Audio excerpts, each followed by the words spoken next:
mean, what I've talked about is this. This is a plant, and I'm using it as an example of a very, very well grown plant. When we were judging it today, we said, wow, the culture's fantastic on that.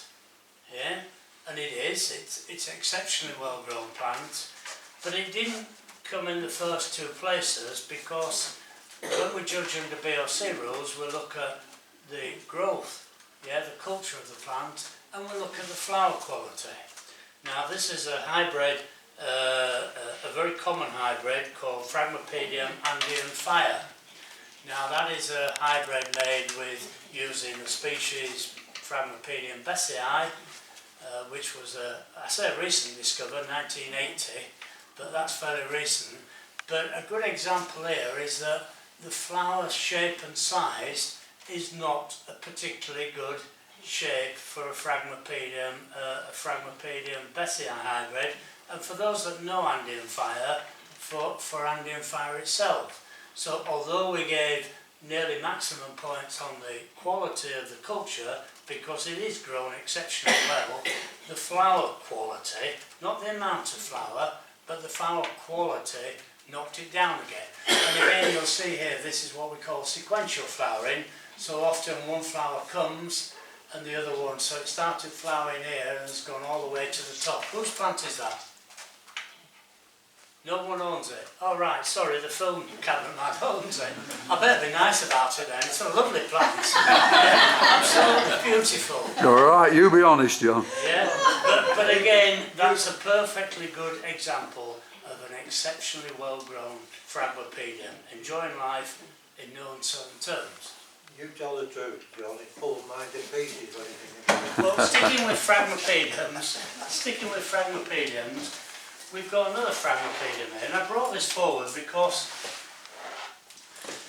this is a hybrid not made with Phragmipedium besseyi, but made with Phragmipedium cavachii, a species discovered in Peru in 2002.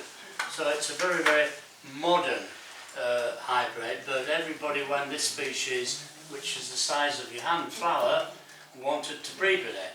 Yeah, and this species is made with a hybrid called Saint Owen. So Phragmipedium cavachii cross Saint Owen, again a superb plant, yeah, very well grown by an excellent grower. In this case, in a totally different mix to this Phragmipedium. So before I comment on the flower here, can I ask what sort of compost that is growing in? Rockwool and perlite. Okay, so Shredded rockwool and then a bit of rockwool cubes and then perlite. and then it's top dressed with this oyster shell, which I also use quite a bit. It's used to feed chickens, by the way, is this oyster shell. It's very cheap to buy, but it looks nice on the top, and I believe it's a slow release calcium feed into the plants, and it stops all that horrible algae which you often get growing on rockwool. In terms of the hybrid itself, it's nothing special as a flower quality. So here we've got a ginormous great species called Phragmipedium cavachii crossed onto an Eric Young Orchid Foundation hybrid, but the end result is not fantastic. You'd expect something a lot more dramatic than that, but the plant grows well. So here we've got good culture, two new spikes coming along, but if I may say, in my view, probably a little bit of a disappointing hybrid. Yeah? A lot of cavachii, unfortunately, within a day, 2 days, you start to kill the leaves. And that's what's You're happened. quite right. And 2 days ago it was flat and out. yeah, and cavachii was used because it's a brand new species. Every nursery clamoured to use cavachii hybrids, and some of the hybrids are absolutely awful. They really are. I've got a plant in my greenhouse and I keep looking at it and I keep thinking, why the heck do I grow that? It's cavachii cross Chavachianum. Yeah, it's the most awful shape, but some hybrids were really good. But that's certainly not of an award quality. I like the pot. Yeah, it's growing The well. best thing about the pot. Pardon? The best thing about the pot. Okay, but we looked at the plant as judges, and initially we said, well, hang on, there's 5 or 6 spikes on this epidendrum, but there's only one in flower. So that in itself is a negative when we're judging, because we expect at least half the amount of flower out. But when you look a little bit closer, and we all get this, so I'm not being negative against anyone, you'll see, yeah, on these new growths coming here, you can see there's quite a lot of green fly. Yeah, enjoying life. Yeah, but they're easy to miss. We all get them, you know, but again, if it's a lot of green fly, it's affecting the quality of the buds. So we actually decided not to give it a place. And very healthy, the new growth's coming great, but it's a plant. Green fly is so easy to get rid of. There's 101 different chemicals, but it just needs a spray as soon as you see it. You're wanting to take your plant, are you? It's got 2 big trays full of all these blue, pink and every colour Phalaenopsis going.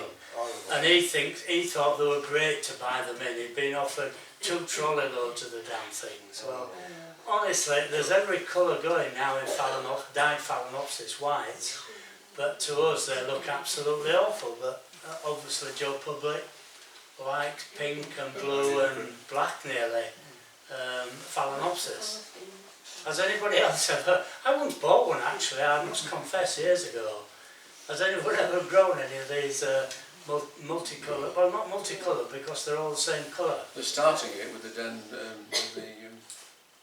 what's it now, aren't they? The dendrobiums. Are they? The reason why the Dutch, so Peter White says, the reason the Dutch are shipping a lot of these dyed coloured Phalaenopsis in is that white Phalaenopsis are not popular, and the Dutch growers grow white Phalaenopsis in mass. So they haven't been able to get rid of the white Phalaenopsis.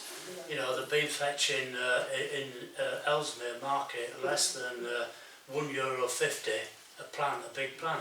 So these suppliers or growers can't hold them back, so they now inject them with dye, and they can get €4 or €5 a plant. I mean, they do revert.